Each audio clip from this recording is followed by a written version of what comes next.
What's up, you guys? Tony here, the Hollywood Health Hooligan, on the final episode of the Subconscious Eating series within the Project-Grow nutritional department of Progress Foundation. I am happy to be here on the first episode of February. It is February 5th, 2015. Not only just to kind of give you guys a recap of what we've been doing the last couple weeks, but also kind of giving you an intro into what we are going to do for the next series. Subconscious eating in itself has kind of been really important for me to kind of grasp, outside of the information that you guys have given me, and also the feedback and the emails that we've gone through within the last couple of weeks. It's a beautiful thing. I mean, for me to go through, a sit down, a one-on-one between you guys is more of an intimate process to guys give you information, but then also at the same time, understanding what I went through. I just finished up a 30-day juice, tonic, and tea cleanse, and I think what's very interesting for people is how many people, based off of last week's video on the cleanse questionnaire, I thought that was very interesting to see how many people actually wanted to try to do it. So I think we're making not only progressive movements towards people being open to the health aspects of what they're putting into their bodies, but also looking into different ways of cleansing themselves. But what I really truly wanted to hit home on, for this video, for this last Subconscious Eating series, is give you my undivided attention with a recap of what we've already went through, a couple of tidbits of information to keep going forth with in Project Grow, initiative that we're trying to get towards, getting to people consistently being not only self-reliant on a health level, but also self-sustainable within that health system. We recapped everything from, the healthcare system, nutritional tips of taking care of organic produce, but not only that, staying away from, produce, not necessarily produce, but, boxed and bagged items that, have ingredients that we can't pronounce, we don't understand. But, going into the whole affirmation basis of providing yourself positive light, positive, messages on a consistent basis to make sure that everything is positive. I mean, it's not necessarily negating specific aspects of your life to forget that life is chronically stressful, but it's just making it more aware of the fact that it's becoming second nature. I think that's what's very important between what we deal with on a daily basis, but not only that, how we're going to go forth with what we do on a constructive and progressive level.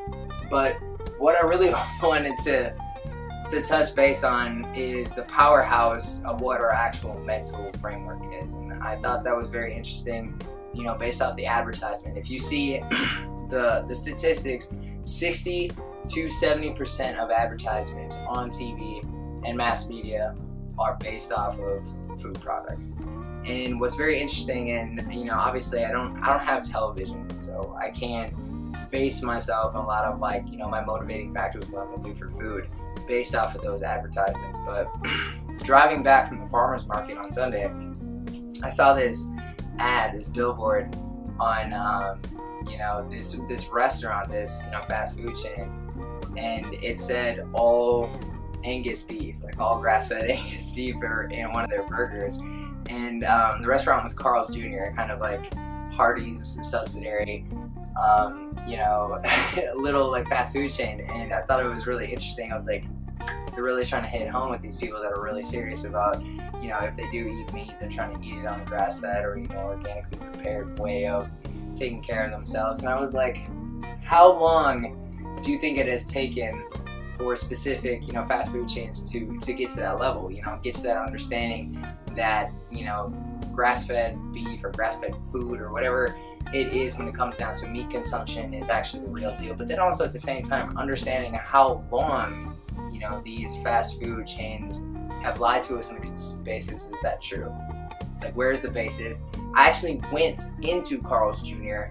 that following Monday and I asked where their specific food, their grass-fed beef came from, and they didn't have an answer. I asked for a manager on site to be able to tell me where that resource was from, because like I told you in the last couple of weeks, question everything, and he didn't know. So that goes to show you how deceptive, the advertisement is. They can say all these things, and if you notice Carl's Jr., especially in Southern California, they have a lot of advertisements with very provocative messaging, very sexual enticing women, you know, eating, you know, burgers and stuff. I'm like, granted, like, you know, if you're one of those guys, you're like, yeah, like, hell yeah, I want to eat a burger, you know what I mean? And don't get me wrong, I'm not saying that, you know, that advertisement is straying away from what you truly want to do, but when you get down to the authoritative way of figuring out where your food comes from, and you go ask a specific, you know, food chain like that where it's coming from, what it is, and they don't have an answer for you,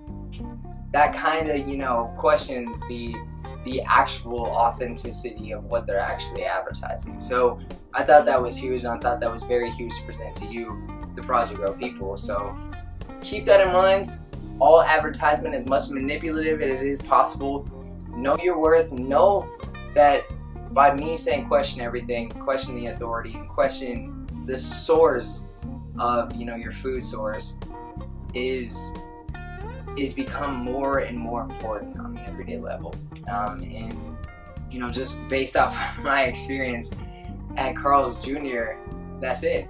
You know, I'm not going to eat fast food. I haven't eaten fast food in a couple of years.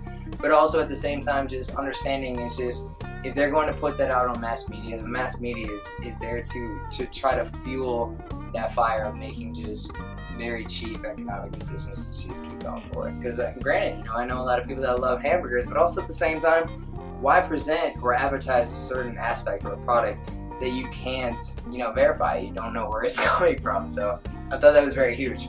But also at the same time, what I wanted to leave with you guys on the subconscious eating series, which is very important, you know, fear. Fear is a fear-mongering source of, you know, eating proper food and the stress factors of life. You know, turning sorrow into solid gold, as I should say, is the biggest way of, you know, handling certain situations. I think based off of certain aspects of, you know, a lot of people get super stressed out and they want to say this, like, I really need a drink. Like, I really need a drink. A lot of people don't resource the drinking. They kind of go into the whole fact of, you know, I want to eat my feelings. I want to eat those emotions to try to get me out with dealing with the life.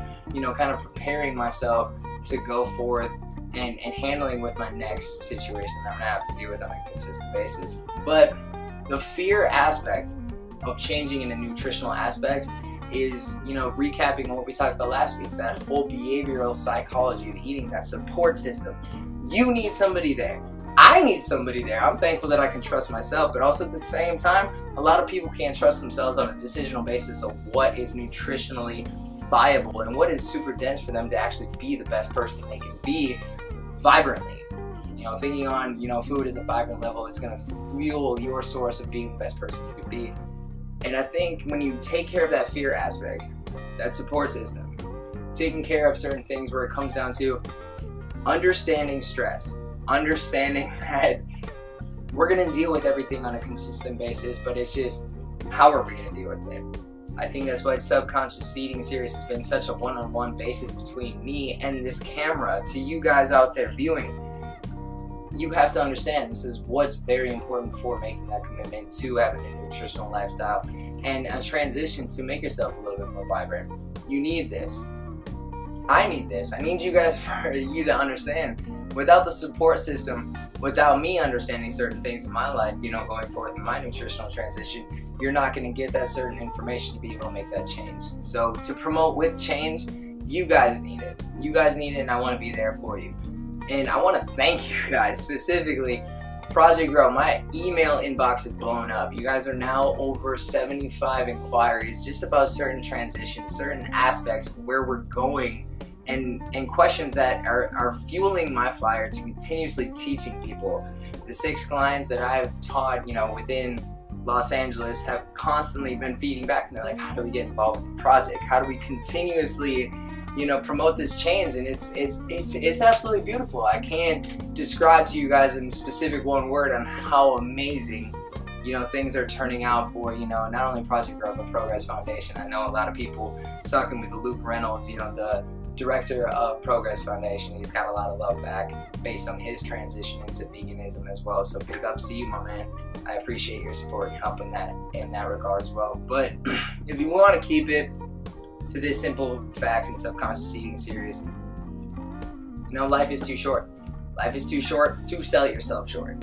So to get those monumental gains, to get those big changes within yourself to actually feel that you are making more of an individual-based, transition, you need support. You need support, but also at the same time, you need to live by certain aspects and certain, moral levels of, just specific ingredients that are going to make your life more easier to conquer, more easier to be powerful in a sense. And I do it by 3 senses. And this is, challenged by a lot of people that I deal with on a consistent basis.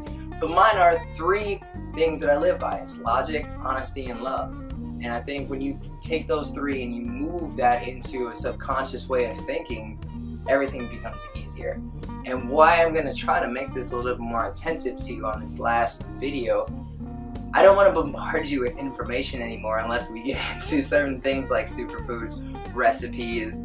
Once you guys get into the more colorful aspect of what Project Grow has entailed, this is what's been the huge, monumental movement for your guys' questions, is that keeping it short, keeping your attention span on the aspect we're making progression.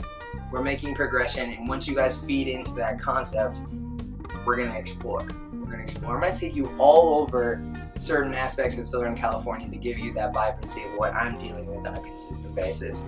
But other than that, before we shout out, I gave you guys a couple, tidbits. 2 weeks ago, I gave you guys The Power of Habit by Charles Duhigg. If you guys haven't read it, go out and get it. Absolutely amazing. But also, Younger Brain, Sharper Mind by Eric Braverman. Huge. That was my pick last week. I'm not going to give you guys a specific pick this week, but I challenge you. This is my challenge this week for you guys. Ask a question to me or somebody that you feel, confident with talking about specific things that you are afraid of. I feel what's been interesting about this subconscious eating series that I didn't really touch base on is the fear aspect. And I think what you're fearful of and what you're afraid of taking that step forth is going to actually hinder what you can do progressively. So take that time. If you want to ask me, you guys have my information. Make that commitment to yourself, asking certain questions that you're afraid of. Ask somebody that you truly love. Ask somebody that you admire. Ask somebody that you look up to. Specific questions that can make you feel more comfortable in moving into a transitional life. And with that being said, I want to close this out because I am so excited about next week's beginning of their series. The economic viability is going to be huge. I'm going to explode on this because people are going to understand you can eat unreal food, tasty, delicious food on an economic and bioavailable and sustainable organic level to be able to be the best persons you can be. But before we close out, I hate to rush this, but it's going to be a beautiful way of taking care of, the upcoming series. But shout outs, Steamboat Joe, I love you, man. What you're doing on a progressive level, going through the situation that you're going through. I love talking to you, man. You're the only out of 2 people that I consistently talk to 2 to 3 times a week on the phone. I love you, man. Keep doing what you're doing. Emily at work, like the brother and sister, competition we have. You make me a better person every single day. And I love it. I love it. It's too good to be true. But also at the same time, I want to thank Dragon Herbs, Ron Tea Garden. If it wasn't for this stuff right here, Dragon Herbs, all this stuff, this assortment of just plethora of Chinese herbalism. I can't wait to talk to you guys about this when we get into these series. But just the unreal amount that we have going on in my room right now. If it wasn't for this stuff, I wouldn't have made it through this class. Bar none. Like, this increased my stamina, increased my energy, made it happen. I appreciate you. But yeah, I'm excited. I love you guys. Hustle and meditate. Live like a warrior. Love each other all the time. Make it happen. I'll see you guys next week. Peace.